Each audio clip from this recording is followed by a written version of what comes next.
On Saturday, September 27, 2025, AEW Collision delivered another major installment of its weekly broadcast, and the numbers are in.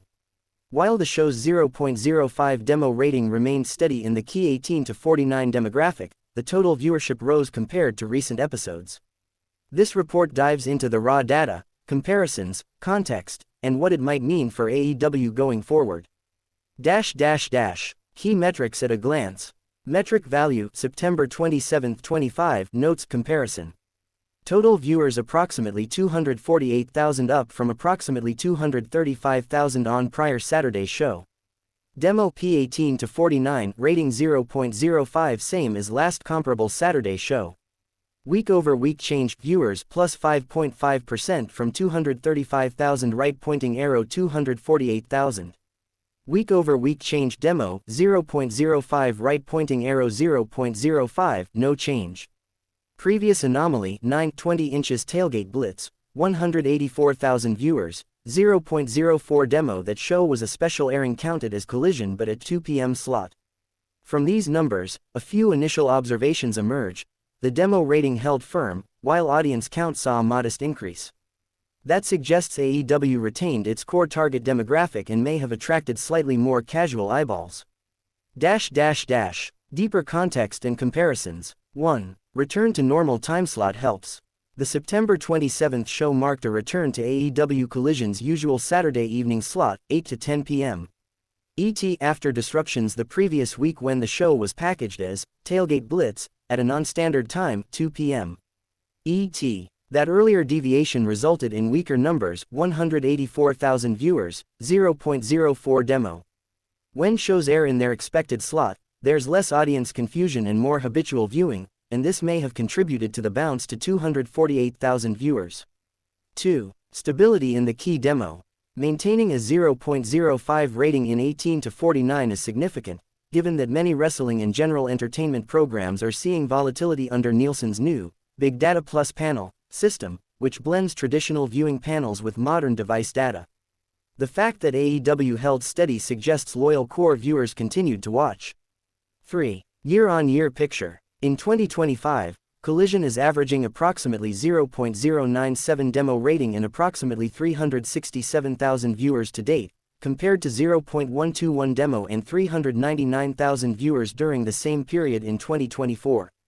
This indicates a slight downward trend year over year, but fluctuations week to week are expected in today's content landscape. 4. Ratings measurement shifts. As noted above, Nielsen's adoption of Big Data Plus panel has introduced noise into comparisons. Some earlier numbers from older methods might look stronger. Wrestling shows, especially ones skewing younger, could be disproportionately affected by measurement shifts. Thus, comparing older and newer episodes must be done carefully, accepting that the metrics are not exactly apples to apples. Highlights and promotional factors from the 9/27th show.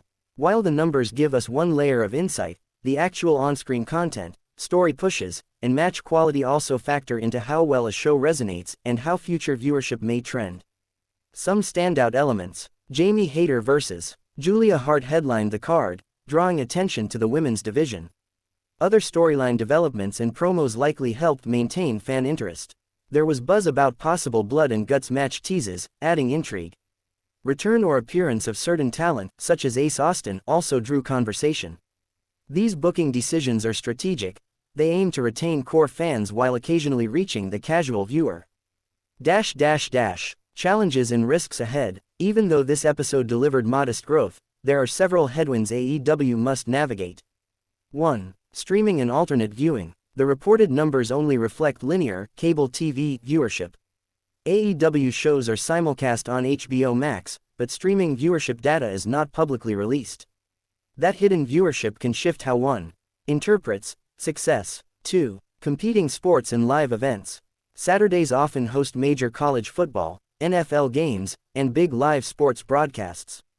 These draws compete for the same eyeballs and sometimes siphon potential viewers. Scheduling sensitivity is crucial. 3. Measurement volatility. With Nielsen's new hybrid model, fluctuations may reflect measurement noise as much as real changes. Some weeks may look weak even if underlying audience is stable. 4. Year-on-year softness. The drop from 2024 levels to 2025 in average demo and total viewers suggests AEW faces long-term retention or growth challenges. 5. Maintaining story momentum. Wrestling viewership heavily depends on engaging story arcs. If certain storylines fizzle or key talent is injured or absent, audience drop-off can follow. What this means for AEW and future strategy. Retention over reinvention. Holding the demo at 0.05 shows AEW has a core viewer base that continues to watch. The focus might need to shift toward finding ways to grow beyond that base gradually. Smart scheduling. Avoiding prime sports competition or poorly timed pre-shows like the 9/20ths, Tailgate Blitz, is essential. Consistency in airing times helps the audience know when to tune in. Leverage streaming and digital platforms. Since streaming data is dark, not public, AEW should work on maximizing hype, promoting simulcast benefits, and perhaps occasionally releasing streaming stats to showcase total reach. Content and storytelling edge.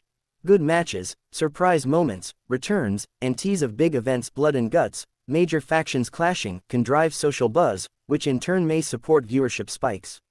Long-term growth tactics.